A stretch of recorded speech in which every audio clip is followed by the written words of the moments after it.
दोस्तों नमस्कार, मैं हूं प्रेमाराम परियार और आप देख रहे हैं पीआरपी न्यूज।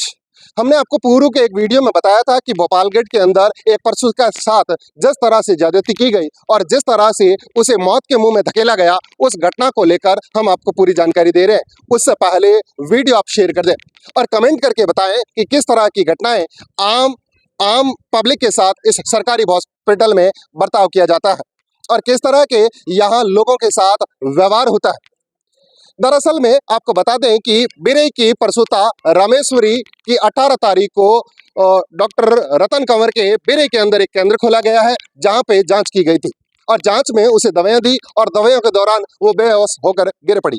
जानकारी मिली कि वो दवाएं रिजेक्शन हो गई थी, एक्सपायरी डेट की लगा दी गई थी, ऐसी हमें जानकारी मिली। प्रसूता के सुसर ने हमें बताया था कि दवाइयां उनका बिल पे किया गया, लेकिन दूसरी दवाएं ठीक करने की दी गई, उसका भी भुगतान किया गया। के अंदर रतन कंवर एक लूट रो केंद्र खोलियो ऐसा मारे बेंदरी ने मैं बट लेन गयो, डिलीवरी होनी थी, वह चेक करियो, चेक करने के बाद में बिना ट्रीटमेंट करियो, ट्रीटमेंट करता ही बेहोश होगी और गिर पड़ी। बिन मायने दवाइयाँ एक्सपायर डेट की कोई लगाई थी, फिर बाद में मायने बिना भी पैसा भुगतिया और पाचा ठीक करवने भी पैसा मैं बिल पूरा भुगतियो। इंसान बहुत बुरी तरह हालत कर दी है। वहीं प्रसूता को 23 तारीख को भोपालगढ़ उप जिला केंद्र में भर्ती कराया गया था और बताया गया था कि उसकी डिलीवरी सिजेरियन होगी और उसे लेबर रूम में एडमिट किया जाएगा। कहने के बाद प्रसूता बताती है कि उन्हें बेहोश कर दिया गया था और यूरिनल की नलकी लगा दी गई थी और कहा कि आधे घंटे बाद डिलीवरी करवा दी जाएगी। कपड़ा भी पहना दिया और बोतल भी चालू कर दी और जितने में पेशेंट आ गया तो वो पेशेंट देखने लगे, तभी लगभग टाइम ज़्यादा हो गया और 1:30 बजी तो स्टाफ आपस में बातें करने लगे कि 2 बजे तो छुट्टी का टाइम हो जाएगा और इतने में मैं सुन रही थी और वो बोल रहे थे कि, लेकिन प्रसूता बताती हैं कि वहाँ समय जो है 2 बजे का हो गया था और डॉक्टर जो है अपने घर पे जो पेशेंट देखती है वहाँ ज़्यादा भीड़ होने के चलते वापस वो यूरिनल की जो पाइप है वो निकाल दी गई और निकालने के बाद बताया गया है कि बीपी लो कर दी गई है और लो करने के बाद उसकी 80 बताई और बताने के बाद उसे रेफर कर दिया गया और कह दिया कि डिलीवरी 7 दिन बाद होगी। इस तरह की घटनाओं को लेकर प्रसूता ने खुद ने बताया कि वो बेहोश की स्थिति में नहीं थी, वो सब सुन रही थी जो उन्होंने अपने स्टाफ के साथ बात कर रही थी कि वो आपस में बोल रहे थे कि 15-20% बाहर आए हुए हैं और 2000 से 20% का 40,000 बनेंगे और इनके ससुर जी 5,000 देंगे। 5,000 से क्या होगा? इतने में मेरे को बाहर निकाल के कपड़ा चेंज करा दिया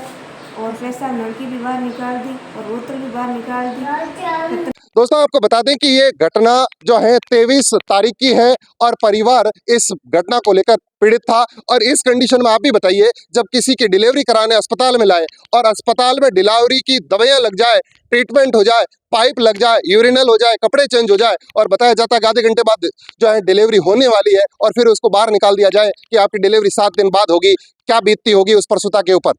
किस तरह से वो उस पेन को सहन कर पाई होगी, किस तरह से बीती होगी उन परिवारों के ऊपर। इस तरह की घटना जो जिसको झकझोर देती है। और हालांकि आपको पता है बीकानेर और जोधपुर में सिजेरियन दवाइयों को लेकर भी पूरे राजस्थान में अभी चर्चित है, उसके बाद भी हॉस्पिटल के अधिकारी कर्मचारी या फिर ऐसे कहूँ कि जो स्त्री रोग विशेषज्ञ है या फिर इस डिपार्टमेंट के जो एचओडी है वो किस तरह से लापरवाही बरत रहे हैं और वो आपको सामने देखने को मिल सकती है।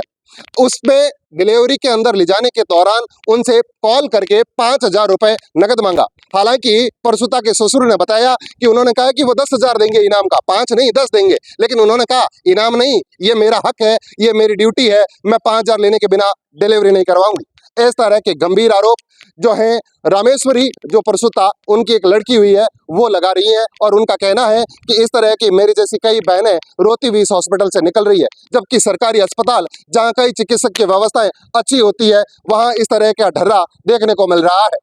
आपके क्या विचार हैं इसको लेकर? हम जो है अगले वीडियो में उस प्रसूता के ससुर से आपको बात कराएंगे कि पूरी घटना किस तरह से हुई, उनके साथ किस तरह से बर्ताव हुआ, किस तरह से उनसे पैसे मांगे गए और किस तरह पूरी घटना घटित हुई, उसकी हम आपको जानकारी देंगे। आप अपना विचार कमेंट बॉक्स में जरूर लिखें और वीडियो आप अधिक से अधिक शेयर करें ताकि भोपालगढ़ के अंदर इस अस्पताल में जो अव्यवस्थाएं हैं, जो भ्रष्टाचार है, जो करप्शन है, उसको जड़ से उखाड़ने में मदद मिलेगी। नमस्कार।